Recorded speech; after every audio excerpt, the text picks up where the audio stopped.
পুরো প্রস্তুতি আছে। তার মধ্যে ল্যান্ড মার্কিংটা আপনাদের কাছে দিতে পারিনি, দেব না। ল্যান্ড মার্কিং আপনারা 6 তারিখে বেলা 12টায় মূল যে শিলান্যাস অনুষ্ঠান, ভিত্তি স্থাপন অনুষ্ঠান সেটা হবে। এখন অব্দি স্টিল নাও বলছি বেলডাঙ্গা 1 এর কোনো জায়গাতে ল্যান্ডেই হবে। আমি ল্যান্ড মার্কিংটা প্রথমে 1 মাস আগে একটা জায়গায় নির্ধারণ করেছিলাম, যেখানে একজন পত্রকার তিনি গিয়েছিলেন, ল্যান্ড মালিকের সঙ্গে কথা বলেছিলেন। সেই ল্যান্ডের যে মালিক তারা 6 জন। একজন বহরমপুরের সনাতন ধর্মাবলম্বী মানুষ আছে, আর বাকি 5 জন বেলডাঙ্গার। তারা প্রমোটার হিসেবেই গোটা বেলডাঙ্গাতে মানে পরিচিত।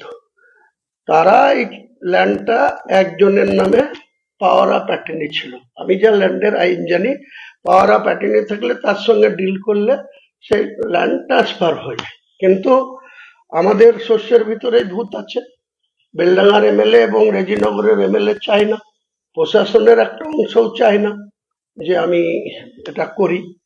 তাদের সঙ্গে যোগসাজশ করে 1 মাস থেকে একটা চক্রান্ত তারা চালাচ্ছিল যে লাস্ট মুহূর্তে হুমায়ুন কবিরকে পয়সা নিতে হবে, কিন্তু ডিড করার সময় তোমাদেরকে ডিড করা চলবে না, যাতে এটা না করতে পারে। তো ওরা বনল হলে আমি বাগাতে তুলি। আমি যখন দেখেছি তারা এই ধরনের করছে, আমি আমার ল্যান্ড এক জায়গা না আরো 2 জায়গায় রেডি করে রেখেছি। সেই ল্যান্ড মার্কিং আমি 4 তারিখে সকাল থেকে ল্যান্ডের ওখানে যখন 400 জন ভিআইপিদের বসার ডায়াস হবে, তখন আপনারা চলে যাবেন, দেখে আসবেন কোথায় ডায়াস হচ্ছে। তখন আপনারা আপনাদের যেটা লক্ষ্যে প্রচার করবেন। আমি যে ল্যান্ড খরিদি করিনি সেই ল্যান্ডের কাছে আপনারা গিয়ে, কালকে কে বেলডাঙ্গার একটা ছেলে তার টিআরপি বাড়ানোর জন্য, সে ব্যবসা করার জন্য ওই ল্যান্ডে গিয়ে ছবি তুলে ছেড়েছে। তা আমি কি তার জন্য জমিদারি নেব, দায়িত্ব নেব? আমি আমার পলিসি, আমি ঠিক জায়গায় আছি। আমি বলেছি বেলডাঙ্গা 1 এর মধ্যে হবে, এখন অব্দি বলছি বেলডাঙ্গা 1 এর মধ্যে হবে। এছাড়াও অপশন রেখেছি বেলডাঙ্গা 2 এর মধ্যে, যেটা রেজিনগর বিধানসভার মধ্যেই, সেটাও নদিয়ায় না, এই মুর্শিদাবাদের মধ্যে। সেখানে 30 বিঘি ল্যান্ড রেডি করা আছে, এখানেও 20 বিঘি 21 বিঘি ল্যান্ড রেডি করা আছে। শিলান্যাসটা তো শুধু হবে পাথরের, তারপরে ডিপিআর তৈরি হচ্ছে। ডিপিআর অনুযায়ী আমার যে West Bengal Islamic foundation of India, যে নামে আমার ট্রাস্ট, সেই ট্রাস্টের থেকে এটা করা হচ্ছে। ট্রাস্টের আমি মূল কর্ণধার হতে পারি, কিন্তু আমার সঙ্গে আরো বডি আছে, রেজুলিউশন আছে। আজকেই ব্যাংক অ্যাকাউন্ট ওপেন হচ্ছে এসবিআই বহরমপুর ব্রাঞ্চে। তো আমার ফর্মালিটি আমি করে যাচ্ছি। কে কোন হরিদাস পাল আপনাকে বললো ল্যান্ড নাই, কেউ ফেসবুকে ছেড়ে দিল যে ধোকাবাজি করে বেড়াচ্ছে। আমি কোন ব্যক্তি মুর্শিদাবাদ জেলায় কারো হিম্মত আছে বলার হুমায়ুন কবিরকে যে আমি কারোর সঙ্গে কোনো প্রতারণা করে, কারোর সঙ্গে তুলাবাজি করে, কাউকে চাকরি দেবো বলে, বা কাউকে ল্যান্ডের মাফিয়াগিরি করতে গিয়ে ফ্ল্যাটের ব্যবসা করি না। আমি কারোর সাথে তোলাবাজি করে না। আমার সঙ্গে পাঙ্গাল নিতে আসছে, পাঙ্গাল যদি তাদের বাবার ক্ষমতা থাকে, তাদের পিছনে কে আছে বলবেন। 6 তারিখে সামনে আসবে, আমার সামনে আসবে, মোকাবেলা আমি করে দেবো, আমি নিজে করে দেবো। আমার সঙ্গে কত লোক থাকবে তারা করে দেবে।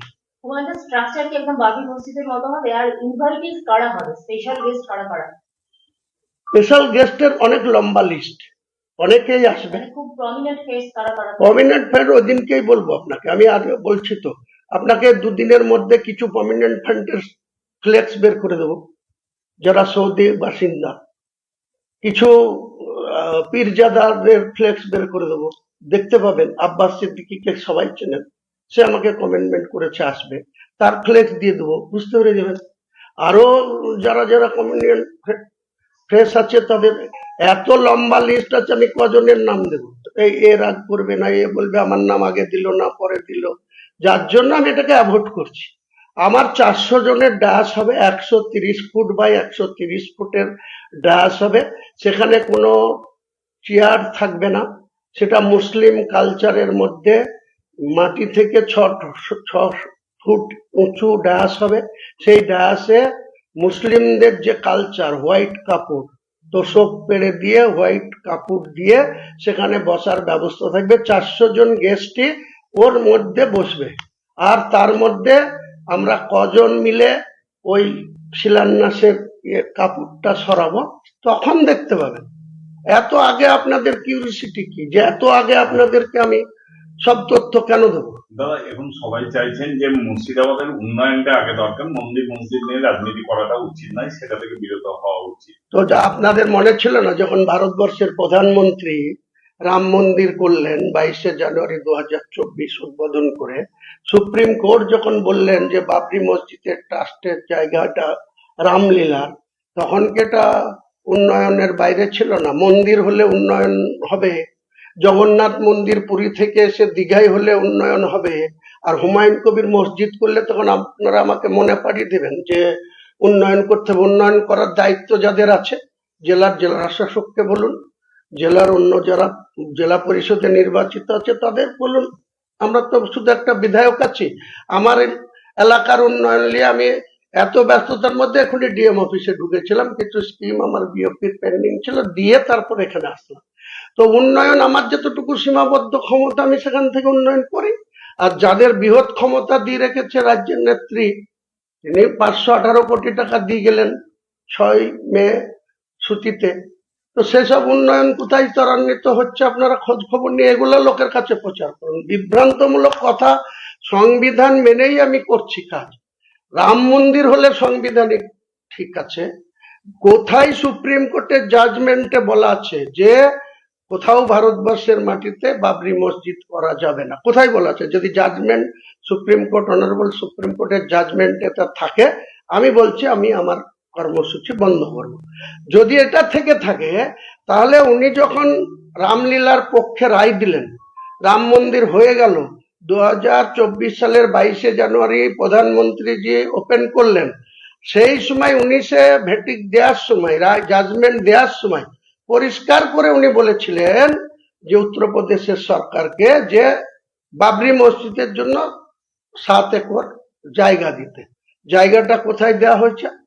যেখানে মুসলিমদের পার্সেন্টেজ অত্যন্ত নগণ্য, মাত্র 15% মুসলিম বাস করে, অযোধ্যা থেকে 14 কিলোমিটার দূরে। এটা ইন্টেনশনালি সুপ্রিম কোর্টের অর্ডারটাকে ফলো করার পরেও সেখানে যাতে মন্দির 15% মুসলমান, তার মধ্যে আবার 5% এর একটু অর্থনৈতিক অবস্থা আছে, 10% লেবার শ্রেণী, ডেলি লেবার করে খায়, তাদের সেখানে বাবরি মসজিদ করবে। আমি এখানে 72 আছি, বাংলায় 37% আছি।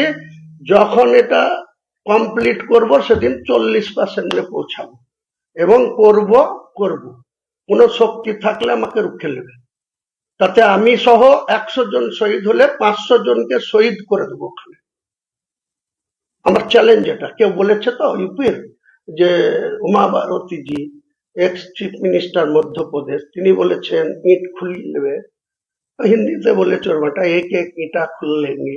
অযোধ্যা না, মুর্শিদাবাদ। আমি বলছি যে আমাকে কেউ ইট খুলতে আসলে তার কি অবস্থা করব, আগে আসতে বলুন। আর যে আমার মাথা কাটার জন্য বলেছে 1 কোটি টাকা, আমি বলছি সে যদি পারে আমার মাথা কেটে নিয়ে যাবে, আর যে কাটতে আসবে তার কি অবস্থা হবে সে বুঝে নেবে। আমি কারো মাথা কাটবো আপনাদের সামনে বলছিও না, ভবিষ্যতেও বলবো না। কিন্তু যে আমার মাথা কাটার 1 কোটি টাকা, মুসলমান সমাজের লোকেরও টাকা আছে, তারা যদি মনে করে তার মাথা কাটার জন্য যা যা করার দরকার সেটা প্রয়োজন দেখা দিলে করা হবে। এখানে রাজ্যপাল এসছেন, ওনার কি কাজ রাজ্যের আইন শৃঙ্খলা দেখার?